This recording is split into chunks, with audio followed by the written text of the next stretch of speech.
Hello, আসসালামু আলাইকুম।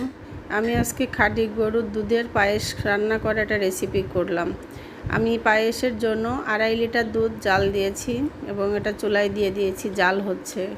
দুধটা একটু ঘন হয়ে আসলে এর ভিতরে আমি চাউল দেব। চাউল দেওয়ার আগে আমি আপনাদের সাথে দেখে আমি কি মশলা পায়েসে ব্যবহার করি। এটা কাঠবাদাম, এটা কাজু বাদাম, পেস্তা বাদাম আছে, মশলা আছে। আমি এগুলো ইন্ডিয়া থেকে নিয়ে আসি, এগুলো আমার সব সময় লাগে, এই জন্য আমি এগুলো ব্যবহার করি।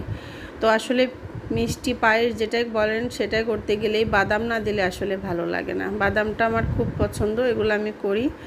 তো যাই হোক, এর সাথে আমি দুধের সাথে আমি এই যে পাউডার মিল্ক এটা মেশাবো, মার্কসের পাউডার মিল্ক এটা আমি ব্যবহার করি।